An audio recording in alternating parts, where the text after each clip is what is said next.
heck, if we can get this one now. PowerPoint roulette. Perfect. Awesome job. PowerPoint roulette. This is a game in which our guests will be attempting to explain a PowerPoint presentation with no prior knowledge on the subject. We've assembled a presentation with 20 slides. We'll start with, who wants to go first? Yeah. I just danced my way through 2 beers. Give me a second. I'm pretty sure that's now going to be your quote at the end of it. You just had a break. Sure, I'll go. All right, Matt will go first, and he'll present the first set of slides, and then he'll introduce the next person, and so on. But what we need from you guys is, what's something, has anybody done a school report recently? On what? Malaysia!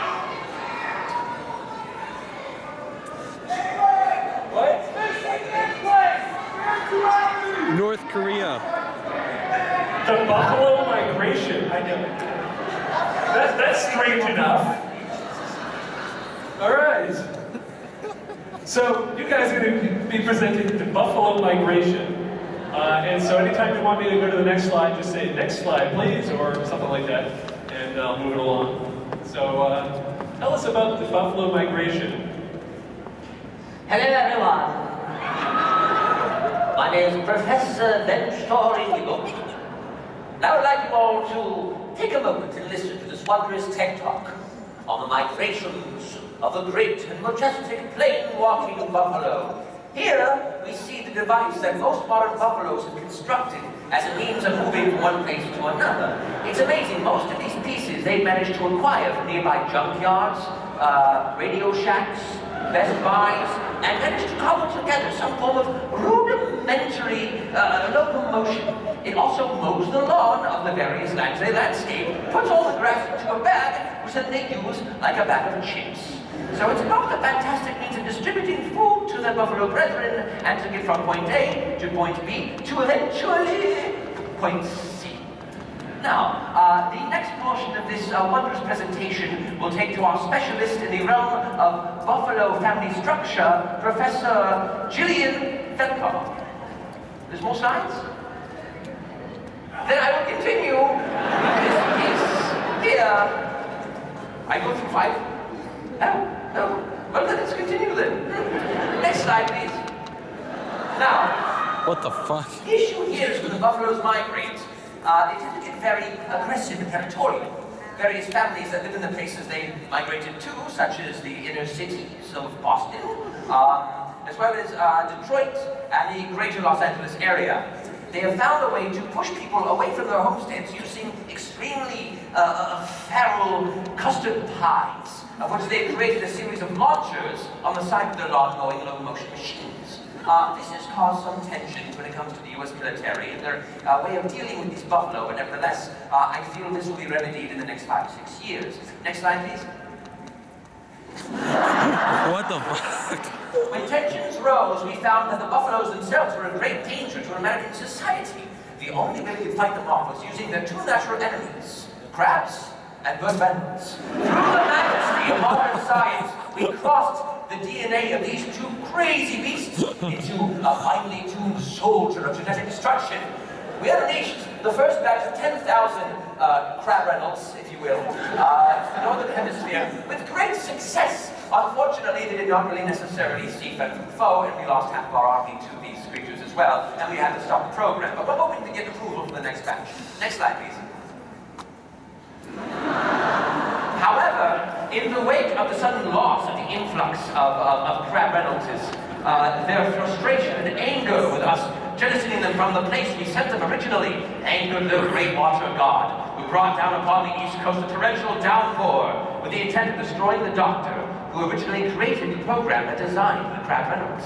This doctor, which you see now on the slide, Dr. Pejunkin Frogman, had to run as fast as he could to escape before a great construction by the buffalo they called the omnibus began to chase him down, angry that he had toyed with the natures of science. To this day, we have not found Mr. Frogman. Next slide, please. However, the reason we did not find him is because his only defense mechanism was to transform into a secondary form, that of a small black and white kitten. Once this kitten was found, we had tried to bring him in for a study, but he was so adorable, every individual just stopped and took photos and put them on Instagram. However, this has incorporated a brand new, fantastic form of an Instagram renaissance, in which all kitten photos are now merely Dr. Frogman. This has actually stunned the buffalo and prevented them from moving, as once they make eye contact with Mr. Frogman's kitty form, they themselves just return to their original homestead. Problem has currently been solved. However, the Reynolds crabs still remain at large. To discuss the majesty of the Reynolds crabs, we now bring to the stage Professor Julian Thornton. Hello, everybody. Are you ready to learn? Good. What are we talking about, buffaloes? The Crab Reynolds. Crab Reynolds. Crab Reynolds issue. I know much about Crab Reynolds issues. My knowledge of the Crab Reynolds issues is demonstrated on this graph of frequency and intensity. You see, this graph projects all of the thoughts I have in a day. Red is the thoughts I have about pie. Which is weird because this isn't a pie chart. Apparently there's more than one meaning to that word. English is hard. The green is the thoughts I have about cute things, such as cat pictures on Instagram. And that gray one is the thoughts I have about Crab Reynolds. You guys understand? Good. Next slide, please. So the Crab Reynolds phenomenon has led to many people doing crazy-ass things. I said a bad word.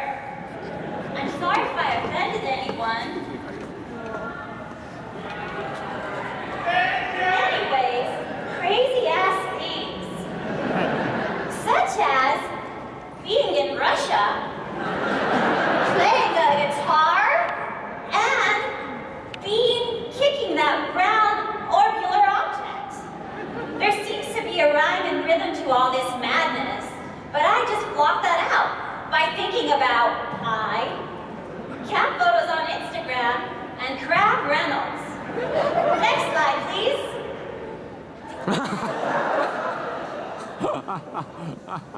Buffalo are really sad when you make buffalo sausage. This latest phenomenon on the internet is called buffalo sausage necklace choking.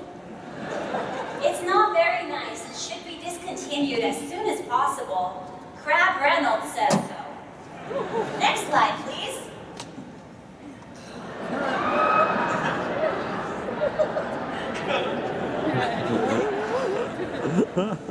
Coca-Cola parties are very popular when you're thinking about Crab Reynolds. The reason for this is that when you're eating crab, lycopene is released into your body, and it makes you want to have soda. It makes you want to have a lot of soda. What you don't notice here is that woman, she's going to drink all that soda. Those men around her, they're just there to watch. And they will not leave that room until all that soda is drinking. Crab Reynolds says so. Next slide, please. So back in the day, there was this guy. I'm going to tell you the story about this man. He's my father.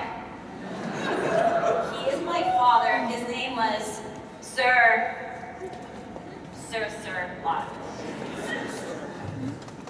And what he liked to do the most was eat meat pies. Next slide, please. And now we're going to hand this off to the very talented Dr. Mr. Schwein. Lugenhagen.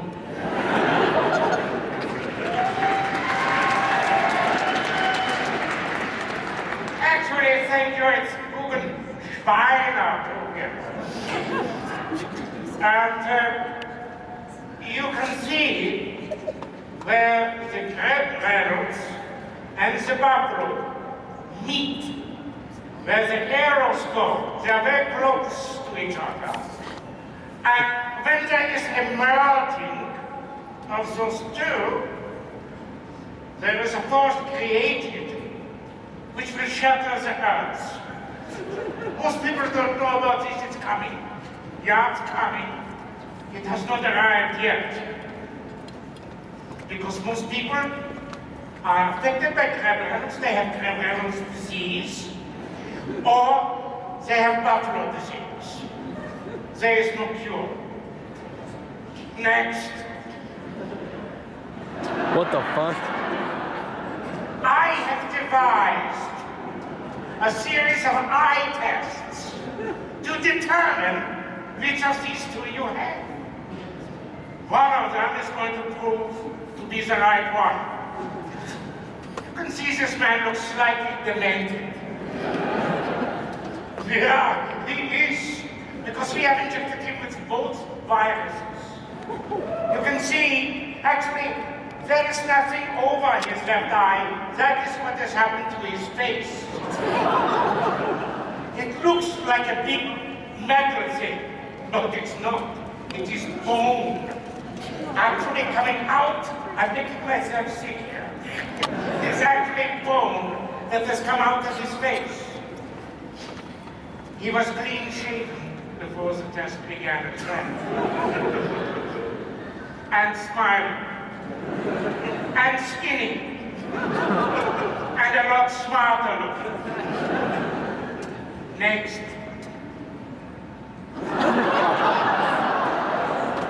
That is what we project it to look like in about 10 minutes.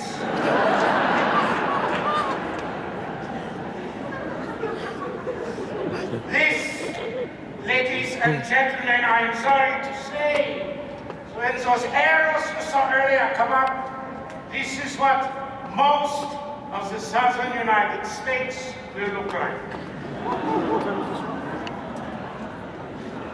I did not ask to be here.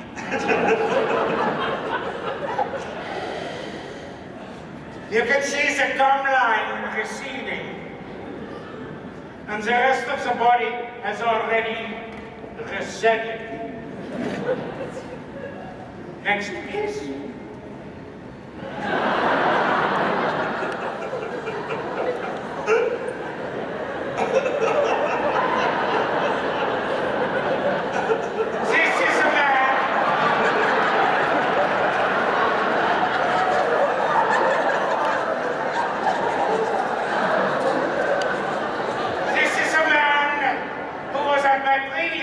Who heard me tell everyone the same thing.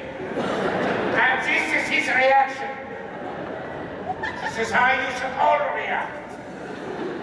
Fear. Fear. Fear now. Because if you do not fear now, you are doomed. Doomed to that head thing. Ogres, Bud Reynolds.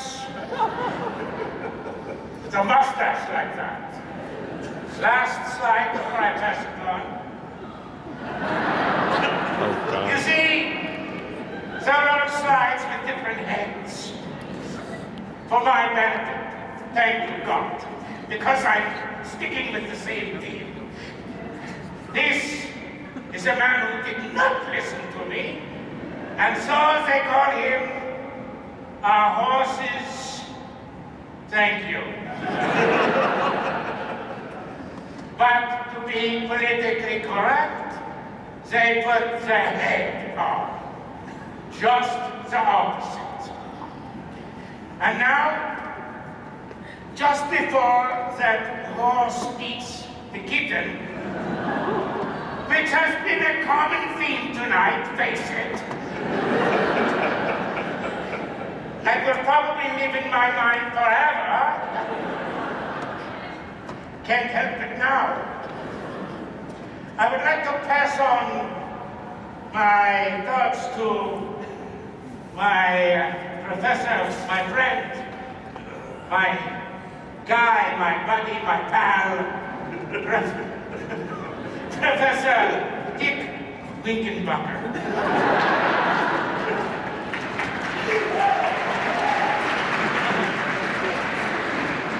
Well, first I want to say I'm not bitter. When you got a name like Dick Winkenbacher, you pretty much have to go to academics. It's a thing. We talked a lot tonight about the crab rattles and the migrating buffalo threat. As you've seen from these previous pictures, once you open Pandora's box of interspecies hybridization, really you're screwed 8 ways from the next day. God, I hate these academic conferences. Open bar? Yeah, no? That's right. So, looking at this first diagram, it is the Venn diagram, which is something of a misnomer. It was named after the guy who invented it. His name was Sven. It's supposed to be the Sven diagram. But when this was first being passed along to people, they were conveying via word of mouth. Eventually, telephone game, blah, blah, blah. They dropped the S. It's the Venn diagram. Someday it'll just be the N diagram. Then it'll just be the diagram. Really, we're on the primrose path to hell here. Now, looking at this, on the one side you've got A. That's something that the layman in the audience would call it. On the other side you've got B, where A equals the Crab-Reynolds threat versus B, which is the projected benefit of the Crab-Reynolds project. The space between them, little which is both A and B, is where we currently exist. We don't know what Crab Reynolds is going to do once it has defeated the buffalo. Ladies and gentlemen, let me repeat that. Next slide. Next slide. I repeated it, see what I did there? As you can see, once Crab Reynolds is free to run riot over our fragile ecosystem, we're gonna have abominations like this. And the flying dog.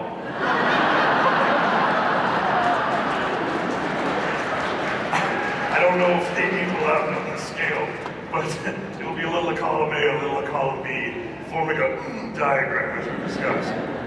Next slide.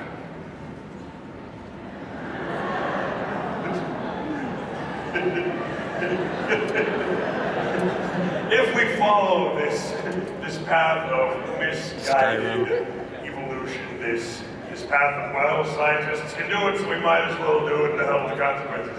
I guarantee you by the year 2017, we will have sentient barrels with legs. We'll have sentient barrels with legs. And, okay, I was afraid there was going to be like sentient barrels with legs and junk. I'm glad that wasn't the case. And let me guarantee you, ladies and gentlemen, if we have sentient barrels with legs, you will not hit them and they will not explode in a flurry of treasure and items that you can sell to the local vendor. No, they will be filled with sulfuric acid and the tears of children. Which you think would cancel each other out with the diagram being perfectly open, but they don't, trust me. You will burn. Next slide. Our only hope in combating this problem, we, ladies and gentlemen, we cannot wait for the government to help us. They are tapped out financially. There's been a great brain drain over the last 12 years.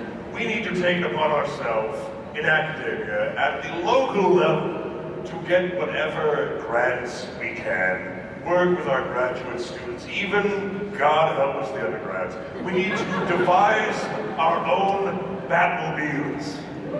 Our own Batmobiles. And much like the Crab Reynolds threat, they will come in a flurry of different shapes and sizes. There will be a great biodiversity in our homemade, jury-rigged Batmobiles. But one thing will unite us. Well, there will be the logo, so you'll know it's a Batmobile, not just a crazy-ass car.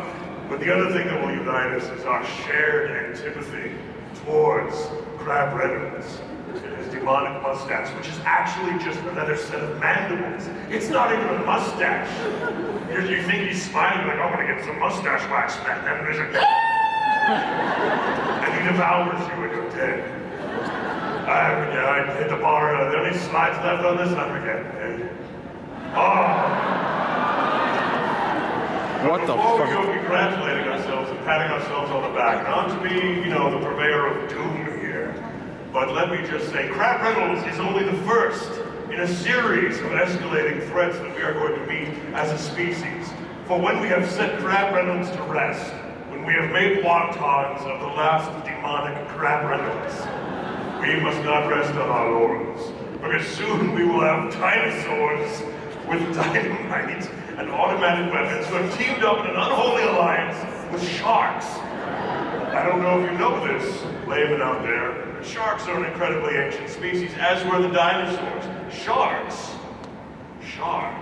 have been hiding the dinosaurs. They have been, if you will pardon my French, in cahoots with the dinosaurs all these years. When the time's right, when we're celebrating our V Crab Rangoon Day, as it were, kissing nurses in the street eating wontons, this will be what approaches the eastern seaboard.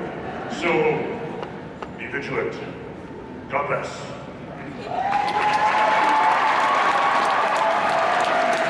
All right, let's hear it for everybody in the Unscripted.